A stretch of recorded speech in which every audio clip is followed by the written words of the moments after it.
Assalamualaikum warahmatullahi wabarakatuh. Alhamdulillah, gimana kabarnya anak-anak sekalian?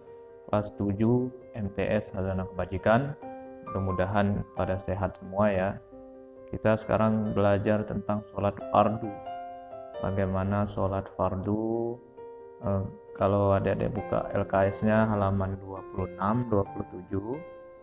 Di sini pengertian sholat dan hukum sholat ya, halaman 26, lihat orang-orang pada sholat, gambar, kita perhatikan itu. Di halaman 27-nya pengertian sholat. Sholat ini adalah, kalau secara pendeknya, secara bahasanya berdoa. Jadi kita dalam sholat itu banyak sekali doa-doa yang kita baca. Maka arti sholat secara bahasa berdoa ya. Sedangkan menurut istilah, kalau arti panjangnya adalah sholat itu ibadah yang tersusun dari beberapa perbuatan dan perkataan yang dimulai dengan takbir dan diakhiri dengan salam. Kita mulai dengan takbir dan diakhiri dengan salam. Itu adalah suatu ibadah. Ini pengertian sholat secara panjangnya. Ya, kalau pendeknya tadi istilahnya, bahasanya sholat itu adalah berdoa. Firman Allah dari dalam surah Al-Baqarah ayat 110. Ini tentang sholat. A'udzu billahi minasyaitonir rajim. Bismillahirrahmanirrahim. Wa aqimus sholata wa atuz zakah. Itu dirikanlah sholat dan bayarkan zakat. Ada lagi di surat Al-Ankabut ya, ayat 45. Inna sholata tanha 'anil fahsya'i wal munkar. Sesungguhnya sholat itu mencegah perbuatan keji dan perbuatan munkar. Jadi dengan sholat bisa mencegah perbuatan keji dan munkar. Baik, kita lihat halaman 28-nya. Ada lagi ya, kalau sabda Rasulullah itu yang artinya amal yang pertama-tama dihisab, ditanyakan itu nanti amal apa? Amal sholat. Ya, setelah hari kiamat yang ditanya pertama apa? Sholat kamu. Maka jika sholatmu baik, insya Allah amalnya juga yang lain juga ikut baik. Tapi jika sholatnya rusak atau pada nggak sholat, maka rusak amal-amal yang lainnya. Itu di hari kiamat nanti ditanya pertanyaan pertama itu masalah sholat. Ke adik-adik sekalian, kita semua diwajibkan untuk sholat fardu 5 waktu ini. Orang yang wajib sholat fardu 5 waktu ini, lihat poin 2, masih di halaman 28, harus beragama Islam. Jadi kita udah Islam kan, nah, kita termasuk orang yang wajib melaksanakan sholat 5 waktu. Yang B2, berakal sehat. Akalnya sehat kan kita semua, alhamdulillah, berarti kita juga termasuk orang yang diwajibkan untuk sholat 5 waktu. Yang C, baligh. Nah, baligh ini apa? Tanda dewasa. Kalau yang perempuan sudah haid, udah datang bulan, itu namanya udah baligh. Kalau yang adik-adik laki-laki ini mimpi basah, itu udah baligh namanya, maka wajib sholat. Nah, yang D, telah sampai dakwah.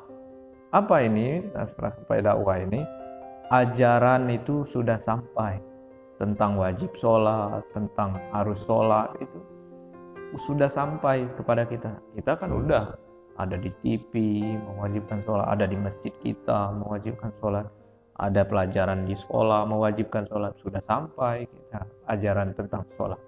Kalau tinggalnya di hutan sendiri, nggak ada yang ngasih tahu tentang wajibnya sholat, nah baru itu belum wajib karena nggak ada yang ngasih tahu. Tapi kita kan banyak yang ngasih tahu. Berarti kita termasuk orang yang wajib, sudah sampai syaratnya. Melihat atau mendengar, yang E-nya melihat dan mendengar. Kita alhamdulillah bisa melihat dan mendengar. Bagaimana kalau orang yang melihat saja tapi masih mendengar? Masih wajib. Bagaimana orang yang mendengar saja nggak bisa melihat? Masih wajib. Tapi kalau dua-duanya, melihat nggak bisa, mendengar nggak bisa, ya susah kan ngasih tahunya. Kita kasih tahu dengan peragaan sholat, cara sholat, dia nggak lihat. Kita cari kasih tahu kayak rekaman-rekaman masalah sholat, ajaran sholat, dia nggak dengar. Nah itu juga nggak wajib sholat. Tapi kalau melihat dan mendengar, bisa melihat dan mendengar, berarti kita termasuk orang yang diwajibkan untuk sholat 5 waktu. Yang F ini terjaga, tidak tidur. Kalau orang tidur kan, misal nih maksudnya terjaga ini dia sadar gitu. Terjaga sadar. Orang pingsan juga kalau pingsannya seharian, lewat dong 5 waktunya. Ya dia nggak wajib. Kewajiban dia karena pingsan, karena tidur, jadi gugur. Bukan kita pas mau azan tidur udah bangun-bangun lewat maghribnya, udah isya misal, itu dosa namanya. Maksudnya dari tidur nih gini, kita misal zuhur tidur siang lah, bangun-bangun isya gitu loh, sholat asar, sholat maghrib lewat karena kecapean berjalan jauh kan. Nah, gimana caranya? Nah, itu namanya kewajibannya gugur. Ada juga yang pendapat ulama lain, kamu harus sholat aja di qodho namanya, diganti. Pak, kapan gantinya? Ya kapan aja. Niatkan sholat maghrib dan sholat asar yang ketinggalan. Yang wajib, yang baiknya sih pas waktu asar ya sholat asar, ganti sholat asar. Pas maghrib besoknya ya ganti lagi maghrib yang udah ketinggalan. Nah, ini kalau sudah beragama Islam, akalnya sehat, balik, dewasa maksudnya, telah sampai dakwah, ajaran tentang sholat sudah, melihat sudah, mendengar sudah, tidak tidur, orang yang terjaga, maka kita termasuk orang-orang yang wajib melaksanakan sholat 5 waktu ini. Baik, halaman selanjutnya 29, kita lihat poin 3, syarat sah sholat. Sah sholatnya itu kita harus pertama wudhu, ya. Wudhu ini maksudnya suci dari hadas maupun najis, badan kita suci, ya, suci dari hadas, tidak ada hadas kecil. Kemarin sudah dijelaskan masalah hadas. Hadas itu jiwanya kotor, ya, maupun hadas besar, habis datang bulan belum mandi, ya, itu harus suci dulu baru sholat. Kalau hadas kecil, berwudu dulu baru. Badan, pakaian bersih, tempat juga bersih, suci, ya, nggak ada najisnya, suci, ya kan. Menutup aurat, biar sah sholatnya nutup aurat. Kalau nggak nutup aurat, nggak sah sholatnya. Pakaian, tempat kena najis, nggak sah. Ya. Atau badan kita punya hadas, punya najis, badan kita, maka tidak sah pula.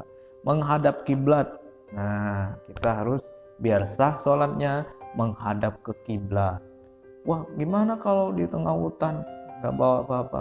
Ya, kita harus ngadap kemana saja. Apalagi di sholat di bis kan, sholat di kapal, sholat di mana lagi ya?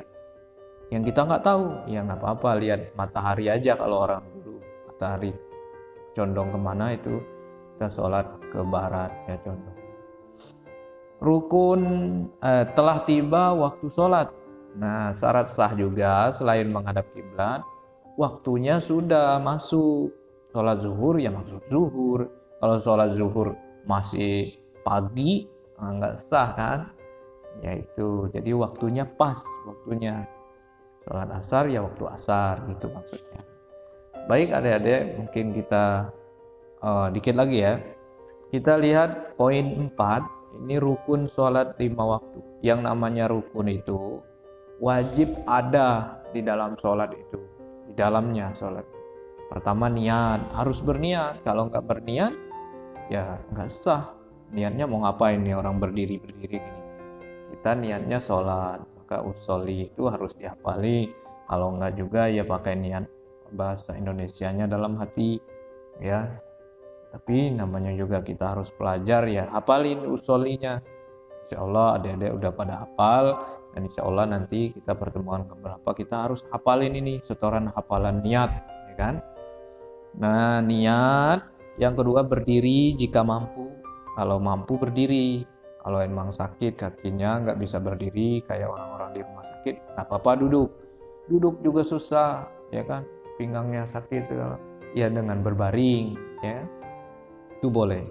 Tapi kalau berdiri bisa, kok dia main duduk-duduk aja nggak sah, karena dia berdiri bisa. Gitu. Ya. Yang C takbiratul ihram. Yang takbir pertama itu usolli, baru Allahu Akbar. Nah itu namanya takbiratul ihram. Itu kalau lupa ya nggak sah sholat. Membaca surat Al-Fatihah, ya membaca surat Fatihah itu wajib dalam sholat itu. Karena rukun ini adalah kewajiban dalam sholat itu sendiri biar sah sholat. Ya saya kalau masbuk ketinggalan Al-Fatihahnya, dapat ruku doang. Lain lagi Kak. Kalau masbuk lain lagi kan. Ya, masbuk hitungannya ruku. Ada juga sih sebenarnya yang mengatakan Al-Fatihah juga ikut. Kalau nggak dapat Al-Fatihah nggak dihitung rokaat. Tapi kita mayoritas Indonesia mazhabnya Syafi'i ya, itu ketika ikut ruku kita masbuk ketinggalan sholat, buru-buru imam udah ruku, kita langsung takbiratul ihram, Allahu Akbar, usolli, Allahu Akbar, langsung sholat, langsung ruku, itu udah dapat, udah sah, udah ikut kita. Ruku dengan tumak ninah. Nah, ini ruku dengan tumak ninah. Maksudnya apa? Ruku dengan tumak ninah ini, tumak ninah itu berhenti sejenak, gitu loh. Ya, minimal seperti membaca tasbih lamanya. Membaca tasbih subhanallah, ya segitu lamanya. Lama berhentinya itu. Dari gerakan ruku ke sujud, dari gerakan berdiri ke ruku, dari ruku untuk berdiri lagi, itu berhenti sejenak. Jangan Allahu Akbar, Allahu Akbar, Allahu Akbar, Allahu Akbar, enggak ada berhenti-berhentinya kan.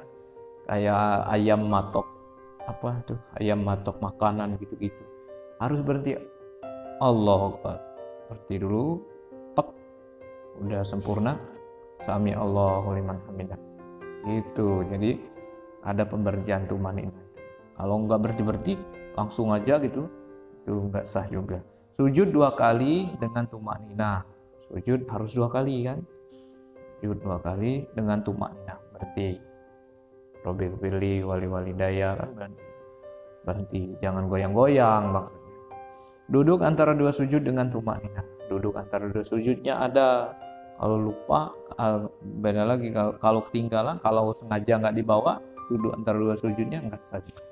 Duduk akhir yaitu pada saat membaca tasyahud akhir. Duduk akhir juga. Ya. Membaca tasyahud akhir, at-tahiyyatul mubarak dan seterusnya itu wajib dibawa karena rukun sholat. Membaca sholawat Allahumma sholli ala sayyidina Muhammad wa ala sayyidina Muhammad itu wajib juga. Membaca salam assalamualaikum warahmatullahi, assalamualaikum warahmatullahi. Kalau nggak salam ya nggak sah juga sholatnya. Ini tertib terakhir, tertib ya berurutan, maksudnya tertib ini sesuai urutannya. Kalau acak-acak nggak sah sholatnya. Ini rukun. Adapun poin kelima, sekarang kita masukin sunnah. Nah sunnah ini ada sunnah abad, ada sunnah hayat. Maksudnya apa? Beda-beda sunnah nih. Sunnah abad itu kalau lupa kita harus ganti dengan sujud sahwi. Makanya orang kalau setelah sholat itu ada sujud lagi. Itu namanya sujud kalau lupa. Lupa doa kunut, lupa membaca ini kan. Itu namanya sujud sahwi, sujud pengganti lupa. Ada juga sunnah yang nggak perlu diganti ya, kita nggak bawa juga nggak apa-apa, ya kan. Terus membaca iftitah Allahu Akbar kabira walhamdulillahi katsira, itu juga nggak dibaca juga nggak apa-apa, nggak mesti sujud sahwi gantinya, nggak bisa. Terus membaca lafaz amin ya, banyak nih di sini ada 16 ya. Ini ada 16 tuh. Jadi ya Dedek kalau emang ada yang ditanyakan dari yang udah dijelaskan, komentar aja, baik komentar di YouTube-nya atau komentar di apa namanya model atau Moodle di aplikasi pembelajaran. Boleh di tanggapan, di diskusi tanggapan ya, boleh komentar di situ. Atau kalau ada ketika buka YouTube, ya komentar di YouTube juga boleh bertanya. Terakhir kita lihat halaman 32 ini poin 6 ya di atas, hal yang membatalkan sholat. Sholat itu batal kalau pertama bicara, habis sholat ngomongin apa gitu kan, batal. Yang kedua bergeraknya banyak banget, lebih dari 3 kali. Mondar mandirnya 3 kali, gerak tangan yang enggak jelas 3 kali, kaki nendang-nendang. Nah itu batal. Berhadas, hadas ini kentut gitu loh, hadas kecil lah.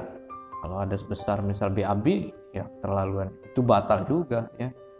Meninggalkan salah satu rukun sholat, rukunnya yang wajib dalam sholat tadi ketinggalan gitu, meninggalkan, bukan ketinggalan ya, sengaja ditinggalkan nggak sah ya. Terbuka auratnya, lagi sholat copot celananya misalkan, sarungnya, itu dan ulang sholatnya nggak sah. Merubah niat, harus niat zuhur, dia nolak niatnya subuh gitu loh ya, nggak sah juga. Membelakangi kiblat, udah tahu kiblat ke sana dia ke sini gitu, nggak sah. Makan dan minum habis sholat, karena habis buka puasa tadi masih ada sirupnya di sebelah kanan, dia minum dulu, nggak sah ya. Tertawa-tawa, kiki hahaha hihihi, nggak sah lagi sholat. Yang terakhir murtad itu keluar dari Islam, nggak sah juga sholatnya ya. Itu nggak sah, itu banyak sekali. Makanya adik-adik harus jaga sholatnya, jangan bercanda, jangan ketawa-ketawa, jangan banyak bergerak, jangan bercanda lah, bicara.